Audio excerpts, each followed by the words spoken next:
Hello friends, कैसे हैं आप लोग। उम्मीद करता हूं अच्छे होंगे। जीके तिर्की क्लब चैनल में आप सब लोगों का स्वागत है। अगर आप किसी भी कम्पिटिटिव एग्ज़ाम की तैयारी कर रहे हो तो आज का वीडियो काफ़ी ज़्यादा यूजफुल होने वाला है। आज का टॉपिक है नागरिकता संशोधन अधिनियम। काफ़ी ट्रेंडिंग टॉपिक है। हर कम्पिटिटिव एग्ज़ाम में 2 से 3 सवाल पूछे जा रहे हैं। इस वीडियो में सारे क्वेश्चन सिलेक्टेड और इम्पोर्टेंट है, इसलिए वीडियो को बिना स्किप किए हुए शुरू से लेकर अंत तक ज़रूर देखिएगा। तो चलिए वीडियो शुरू करते हैं। वीडियो शुरू करने से पहले कुछ इम्पोर्टेंट पॉइंट्स देख लेते हैं। नागरिक संशोधन अधिनियम 2019 CAA क्या होता है। CAA का फुल फॉर्म नागरिक संशोधन अधिनियम होता है। इसको इंग्लिश में सिटीजन अमेंडमेंट एक्ट कहते हैं। नागरिकता संशोधन अधिनियम के लागू होने पर 3 पड़ोसी मुस्लिम देश पाकिस्तान, बांग्लादेश और अफगानिस्तान से आए उन लोगों को भारत की नागरिकता मिल जाएगी जो दिसंबर 2014 तक किसी न किसी प्रताड़ना का शिकार होकर भारत आए, और इसमें गैर मुस्लिम माइनॉरिटी हिंदू, सिख, बौद्ध, जैन, पारसी और ईसाई शामिल हैं।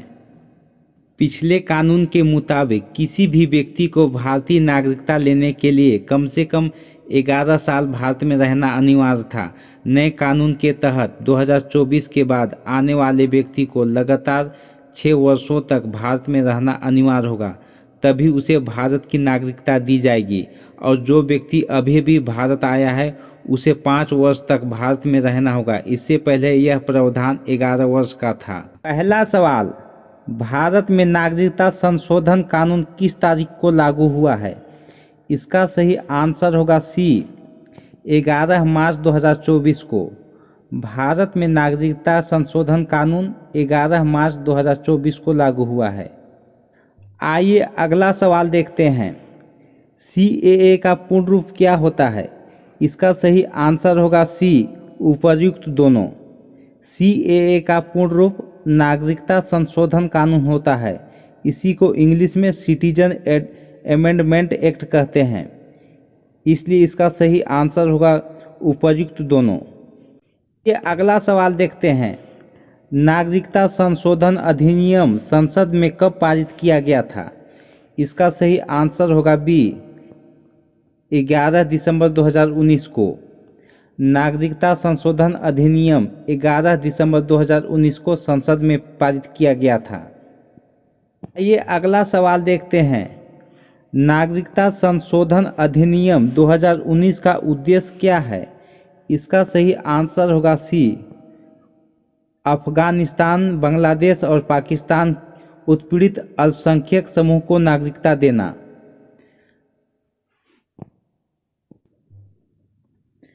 नागरिकता संशोधन अधिनियम 2019 का उद्देश्य है अफगानिस्तान, बांग्लादेश और पाकिस्तान के उत्पीड़ित अल्पसंख्यक समूहों को नागरिकता देना है। आइए अगला सवाल देखते हैं। CAA इनमें से किन पर लागू नहीं होता है। इसका सही आंसर होगा सी, भारतीय नागरिकों पर। CAA भारतीय नागरिकों पर लागू नहीं होता है। आइए अगला सवाल देखते हैं। नागरिकता का संबंध भारतीय संविधान के किस भाग से है। इसका सही आंसर होगा बी, भाग 2 से। नागरिकता का संबंध भारतीय संविधान के भाग 2 से संबंध है। आइए अगला सवाल देखते हैं। नागरिकता संशोधन अधिनियम 2019 के तहत भारतीय नागरिकता के लिए भारत में लगातार 11 वर्ष रहने की सीमा को घटाकर कितना कर दिया गया है। इसका सही आंसर होगा ए, 5 वर्ष। नागरिकता संशोधन अधिनियम 2019 के तहत भारतीय नागरिक के लिए भारत में लगातार 11 वर्ष रहने की सीमा को घटाकर 5 वर्ष कर दिया गया है। आइए अगला सवाल देखते हैं। CAA कानून को संविधान के किस अनुसूची के तहत आने वाले 4 राज्यों में लागू नहीं किया गया है। इसका सही आंसर होगा बी, अनुसूची 6। सीएए कानून को संविधान के अनुसूची 6 के तहत आने वाले 4 राज्यों में लागू नहीं किया गया है। आइए कुछ इम्पोर्टेंट पॉइंट्स देख लेते हैं। अनुसूची 6 में शामिल राज्य असम, त्रिपुरा, मेघालय और मिजोरम है। इसके अलावा आईएलपी इसका मतलब इनर लाइन परमिट होता है वाले राज्य जैसे अरुणाचल प्रदेश, नागालैंड और मिजोरम, मणिपुर में भी सीएए को लागू नहीं किया गया है। आइए अगला सवाल देखते हैं। भारत में किस राष्ट्रपति के द्वारा सीएए कानून को पारित किया है? इसका सही आंसर होगा ए, रामनाथ कोविंद के द्वारा। भारत में राष्ट्रपति रामनाथ कोविंद के द्वारा सीएए कानून को पारित किया है। आइए अगला सवाल देखते हैं। सीएए कानून कितने देशों में लागू है? इसका सही आंसर होगा ए, 3 देशों में। सीएए कानून 3 देशों में लागू है। आइए कुछ इम्पोर्टेंट पॉइंट्स देख लेते हैं। 3 पड़ोसी मुस्लिम देश हैं, पाकिस्तान, बांग्लादेश और अफगानिस्तान। इन देशों में सीएए कानून लागू है। आइए अगला सवाल देखते हैं। एनपीआर का पूर्ण रूप क्या होता है? इसका सही आंसर होगा सी, उपर्युक्त दोनों। एनपीआर का पूर्ण रूप नेशनल पॉपुलेशन रजिस्टर होता है और हिंदी में राष्ट्रीय जनसंख्या रजिस्टर होता है, इसलिए इसका सही आंसर होगा उपर्युक्त। आइए कुछ इम्पोर्टेंट पॉइंट्स देख लेते हैं। एनपीआर राष्ट्रीय जनसंख्या रजिस्टर। राष्ट्रीय जनसंख्या रजिस्टर एक रजिस्टर है। इसमें किसी गांव, ग्रामीण क्षेत्र, कस्बे, वार्ड या शहरी क्षेत्र के भीतर सीमांकित क्षेत्र में रहने वाले लोगों का विवरण होता है। एनपीआर जन्म तिथि, वैवाहिक स्थिति, जन्म स्थल और राष्ट्रीय जैसी जानकारी होती है। आइए अगला सवाल देखते हैं। एनपीआर किस नागरिकता अधिनियम के अंतर्गत आता है? इसका सही आंसर होगा ए, नागरिकता अधिनियम 1955। एनपीआर नागरिकता अधिनियम 1955 के तहत आता है। आइए अगला सवाल देखते हैं। भारत में किस तरह की नागरिकता का प्रावधान है? इसका सही आंसर होगा ए, एकल। भारत में एकल नागरिकता का प्रावधान है। आइए अगला सवाल देखते हैं। कौन सा अधिनियम अवैध प्रवासियों को भारतीय नागरिकता प्राप्त करने से प्रतिबंध करता है? इसका सही आंसर होगा बी, नागरिकता अधिनियम 1955।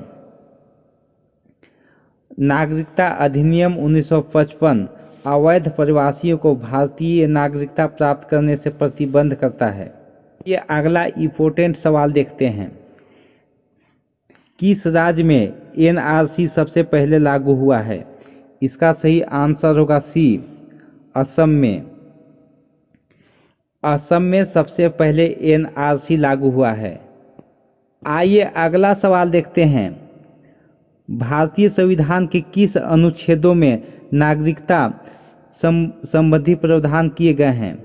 इसका सही आंसर होगा बी, अनुच्छेद 5 से 11। भारतीय संविधान अनुच्छेद 5 से 11 नागरिकता संबंधी प्रावधान किए गए हैं। अगला सवाल, लोकसभा में नागरिकता संशोधन बिल को कब पास किया है? इसका सही आंसर होगा ए, 9 दिसंबर 2019 को।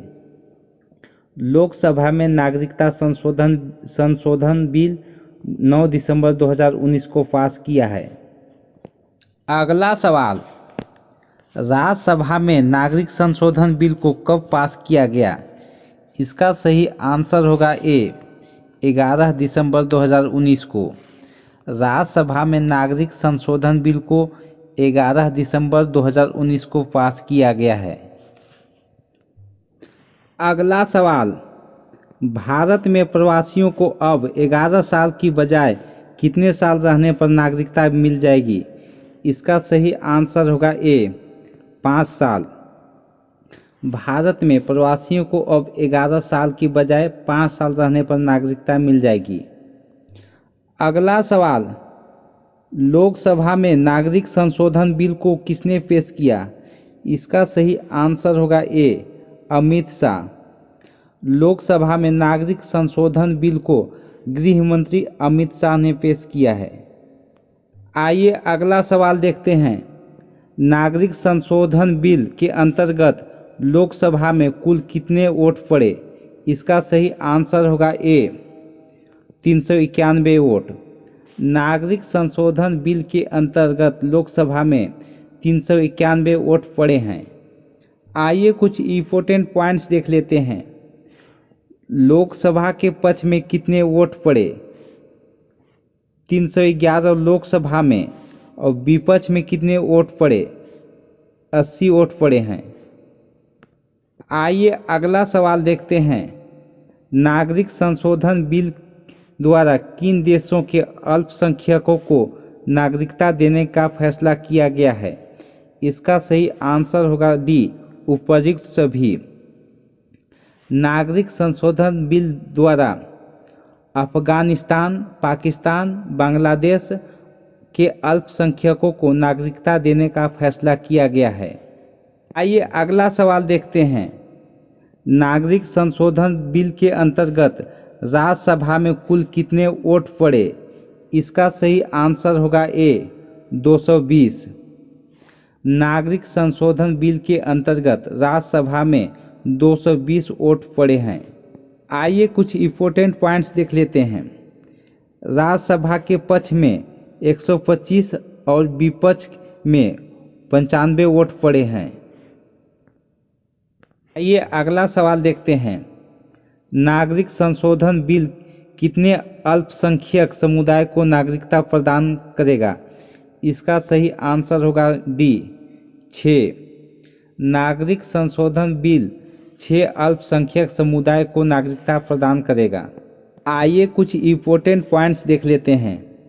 अल्पसंख्यक समुदाय हिंदू, सिख, बौद्ध, जैन, पारसी, ईसाई, इन समुदाय को नागरिकता प्रदान करेगी। आइए इम्पोर्टेंट सवाल देख लेते हैं। नागरिकता संशोधन बिल के अंतर्गत किस तारीख से पहले भारत आए लोगों को नागरिकता प्रदान की जाएगी? इसका सही आंसर है ए, 31 दिसंबर 1914। नागरिक संशोधन बिल के अंतर्गत 31 दिसंबर 2014 से पहले भारत आए लोगों को नागरिकता प्रदान की जाएगी। आइए अगला सवाल देखते हैं। नागरिक संशोधन बिल के तहत प्रवासियों को नागरिकता किस प्रक्रिया से मिलेगी? इसका सही आंसर होगा बी, देशीयकरण द्वारा नागरिकता। नागरिक संशोधन बिल के तहत प्रवासियों को देशीयकरण द्वारा नागरिकता प्रक्रिया से मिलेगी। अगला सवाल देखते हैं। नागरिकता अधिनियम 1955 में कितनी बार संशोधन हो चुका है? इसका सही आंसर होगा डी, 6 बार। नागरिकता अधिनियम 1955 में 6 बार संशोधन हो चुका है। आइए अगला सवाल देखते हैं। संविधान के किस अनुच्छेद में संविधान संशोधन के बारे में बताया गया है? इसका सही आंसर होगा डी, अनुच्छेद 368। संविधान के अनुच्छेद 368 में संविधान के संशोधन के बारे में बताया गया है। आइए अगला सवाल देखते हैं। किस देश से नागरिकता की अवधारणा को अपनाया गया है? इसका सही आंसर है डी, इंग्लैंड। इंग्लैंड देश से नागरिकता की अवधारणा को अपनाया गया है। अगला सवाल। भारतीय संविधान के किस अनुच्छेद में नागरिकता संबंधी प्रावधान किए गए हैं? इसका सही आंसर होगा बी, अनुच्छेद 5 से 11। भारतीय संविधान के अनुच्छेद 5 से 11 में नागरिकता संबंधी प्रावधान किए गए हैं। आइए अगला सवाल देखते हैं। भारतीय संविधान निम्नलिखित में से कौन सी नागरिकता प्रदान करती है? इसका सही आंसर होगा ए, एकल नागरिकता। भारतीय संविधान एकल नागरिकता प्रदान करता है। आइए अगला सवाल देखते हैं। किस अनुच्छेद के तहत संसद को नागरिकता के संबंध में कानून बनाने का अधिकार प्रदान किया गया है? इसका सही आंसर होगा डी, अनुच्छेद 11। अनुच्छेद 11 के तहत संसद को नागरिकता के संबंध में कानून बनाने का अधिकार प्रदान किया गया है। आइए अगला सवाल देखते हैं। भारतीय नागरिकता नहीं प्राप्त की जा सकती है। इसका सही आंसर होगा डी, भारतीय बैंक में धन जमा करके। भारतीय नागरिकता नहीं प्राप्त की जा सकती है भारतीय बैंक में धन जमा करके। आइए अगला सवाल देखते हैं। देशीयकरण द्वारा नागरिकता प्राप्ति का एक तरीका क्या है? इसका सही आंसर होगा सी, विदेशी पुरुष से विवाह करने पर। देशीयकरण द्वारा नागरिकता प्राप्त करने का एक तरीका विदेशी पुरुष से विवाह करने पर है। आइए अगला सवाल देखते हैं। नागरिक बनने की निम्नलिखित शर्तों में एक आवश्यक शर्त क्या है? इसका सही आंसर होगा ए, राज्य की सदस्यता। नागरिक बनने की शर्तों में एक आवश्यक शर्त राज्य की सदस्यता है। आइए अगला सवाल देखते हैं। पाकिस्तान से आकर भारत में नागरिकता प्राप्त करने के संबंधी प्रावधान का वर्णन निम्नलिखित में से किस अनुच्छेद में वर्णित है? इसका सही आंसर होगा ए, अनुच्छेद 6।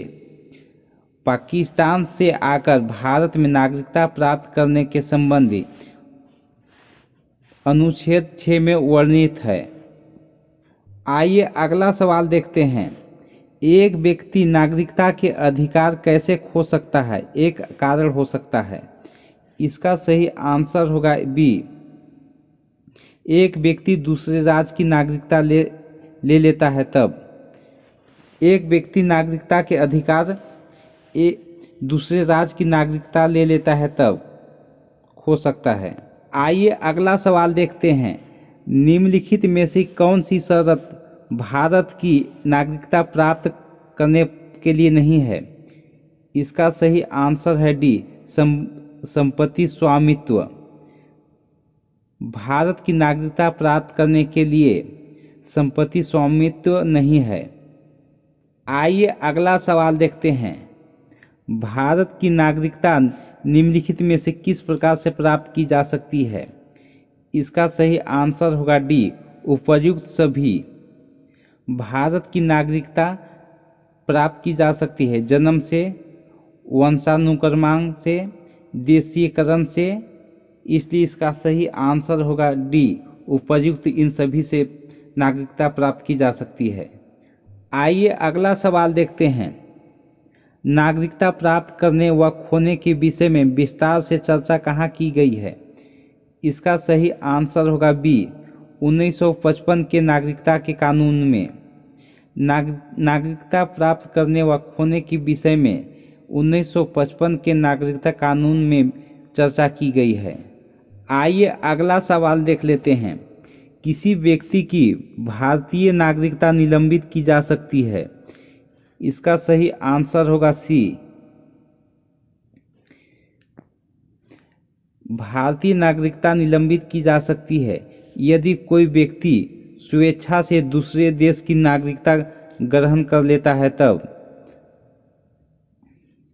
यदि भारत सरकार को यह विश्वास हो जाए कि नागरिकता छलपूर्वक प्राप्त की गई है तब।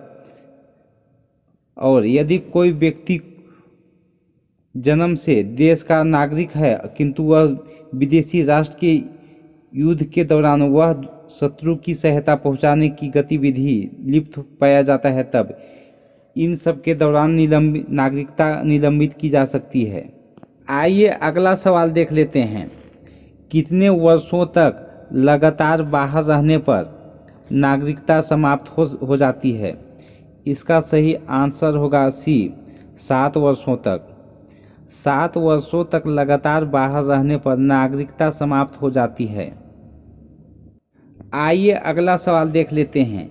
ऐसे सभी व्यक्ति जो या उसके पश्चात भारत में जन्म ग्रहण किया हो उन्हें जन्मजात भारतीय नागरिक समझा जाएगा। इसका सही आंसर होगा सी, 26 जनवरी 1950। आइए अगला सवाल देख लेते हैं।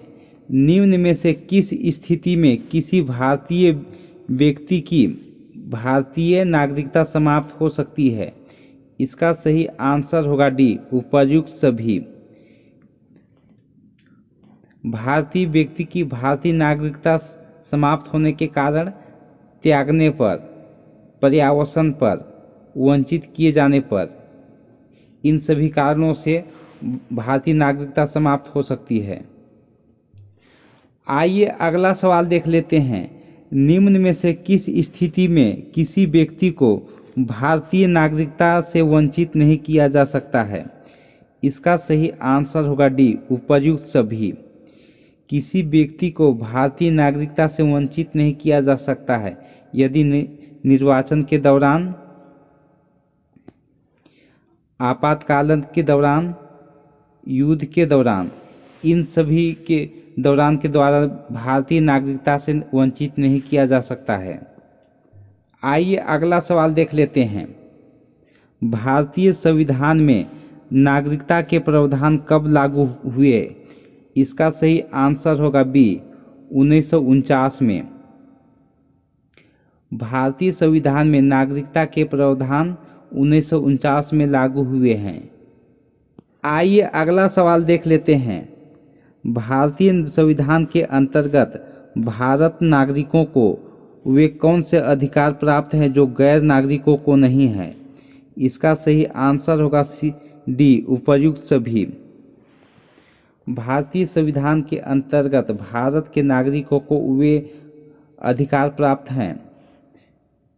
कुछ सार्वजनिक पदों की पात्रता, संसद व विधायक मंडल के सदस्य होने का अधिकार, अनुच्छेद 15, 16 एवं 19 द्वारा प्रदत्त मौलिक अधिकार जो गैर नागरिकों को नहीं है। आइए अगला सवाल देख लेते हैं। संविधान द्वारा प्रदत्त नागरिकता के संबंध में संसद ने एक व्यापक नागरिकता अधिनियम कब बनाया? इसका सही आंसर होगा सी, 1955 में। संविधान द्वारा प्रदत्त नागरिकों के संबंध में संसद ने एक व्यापक नागरिकता अधिनियम 1955 में बनाया है। आइए अगला सवाल देख लेते हैं। भारत में एकल नागरिकता की अवधारणा अपनाई गई है। इसका सही आंसर होगा ए, इंग्लैंड से। भारत में एकल नागरिकता की अवधारणा इंग्लैंड से अपनाई गई है। आइए अगला सवाल देख लेते हैं। भारत में रहने वाला ब्रिटिश नागरिक दावा नहीं कर सकता है। इसका सही आंसर होगा ए, व्यापार व्यवसाय की स्वतंत्रता का अधिकार पर। भारत में रहने वाला ब्रिटिश नागरिक व्यापार और व्यवसाय की स्वतंत्रता का अधिकार पर दावा नहीं कर सकता है। आइए अगला सवाल देख लेते हैं। किस देश में दोहरी नागरिकता का सिद्धांत स्वीकार किया गया है? इसका सही आंसर होगा डी, संयुक्त राज्य अमेरिका। संयुक्त राज्य अमेरिका में दोहरी नागरिकता का सिद्धांत को स्वीकार किया गया है। आइए अगला सवाल देख लेते हैं। नागरिकता निम्न में से किन विधियों द्वारा प्राप्त की जा सकती है? इसका सही आंसर होगा बी, नागरिकता जन्म से, दूसरा आनुवांशिकता से, तीसरा पंजीयन द्वारा प्राप्त की जा सकती है। आइए अगला सवाल देखते हैं। नागरिकता प्राप्त करने के लिए शर्तें निर्धारित करने वाला सक्षम निकाय कौन सा है? इसका सही आंसर होगा सी, संसद। नागरिकता प्राप्त करने के लिए शर्तें निर्धारित करने वाला सक्षम निकाय संसद है। आइए अगला सवाल देखते हैं। नागरिक बनने की निम्नलिखित शर्तों में एक आवश्यक शर्त क्या है? इसका सही आंसर होगा ए, राज्य की सदस्यता। नागरिक बनने की शर्तों में एक आवश्यक शर्त राज्य की सदस्यता है। इसी तरह के वीडियो देखने के लिए चैनल को सब्सक्राइब करें और वीडियो पसंद आया हो तो वीडियो को लाइक करें और वीडियो देखने के लिए आपका धन्यवाद।